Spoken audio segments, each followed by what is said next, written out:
Good evening, students. Today we are going to balance the equation using algebraic method.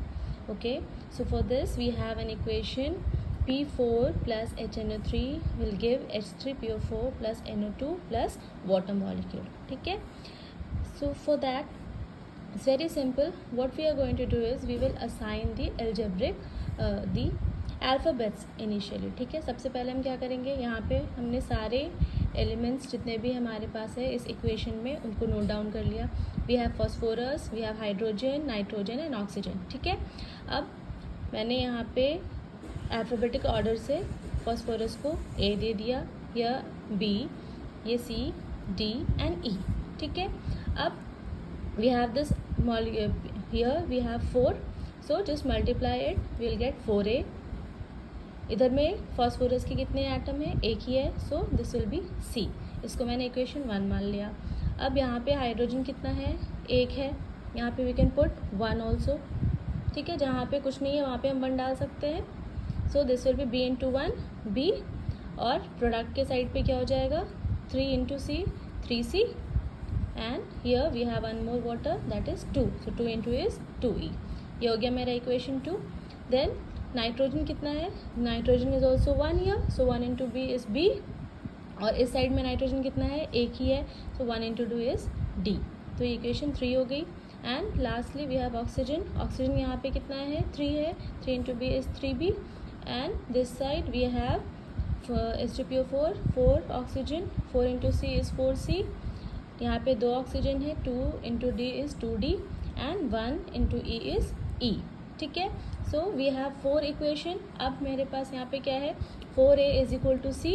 अब हम किसी भी equation को सपोज हम मान लेते हैं, यहाँ पे कुछ भी मान सकते हैं, 1 मान सकते हैं, 2 मान सकते हैं. अब यहाँ पे हम क्या कर रहे हैं, 4a is equal to c, so let a is equal to 1. अगर a की वैल्यू 1 है, then if you put 1, 4 into 1 is 4, so c will be equal to 4. ठीक है, also here we can see equation 3 b is equal to d. ये हो गया हमारा. अब हम क्या करेंगे, इक्वेशन 2 में देखो we have b is equal to 3c plus 2e. ठीक है, हमने c की वैल्यू निकाल ली है, that is equal to 4. so what we will do, we will put the value of c. so b is equal to 3 into 4 plus 2e, so we will get b is equal to 12 plus 2e. ठीक है, ये हमारे b की value निकल गई. अब b की value जब निकल गई, अब हम क्या कर रहे हैं, हम इक्वेशन 4 को देख रहे हैं, यहाँ पे हम b की वैल्यू पुट कर देंगे. ठीक है, सो यहाँ पे देखो b is equal 3b is equal to 4c plus 2d plus e.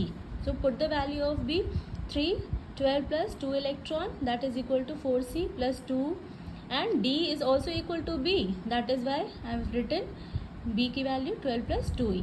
ठीक है, क्योंकि b और d दोनों ही इक्वल है, प्लस e, और c की वैल्यू भी हमने निकाल रखी है, that is equal to 4.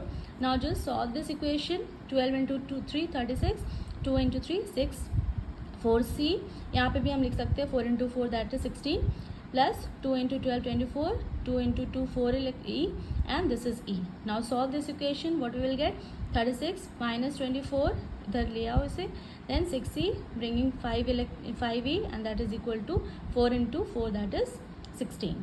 Now on solving what we get, e is equal to 4. So we have got e is equal to 4, हमने पहले निकाल लिया, a is equal to 1, c is equal to 4. ठीक है, now b की value भी आ गई. अब यहाँ से इस इक्वेशन में पुट करके हम b की वैल्यू फिर से निकाल सकते हैं. So b is equal to 12 plus 2e, 2e की वैल्यू हमने कैलकुलेट कर ली 4, so 2 into 4 is 8, so b will be equal to 20. अब हमारे पास सारे वैल्यूज आ गए हैं. a is equal to 1, b is equal to 20, c is equal to 4, d is equal to 20 and e is equal to 4. Now we can simply put all the values. तो क्या हो गया, p 4, 20 HNO3, 4 H3PO4, 20 NO2 and 4 water molecule. So this is easiest way, algebraic method by which we can balance the equation. Okay, just go through the video. If you find any difficulty, please you are free to ask.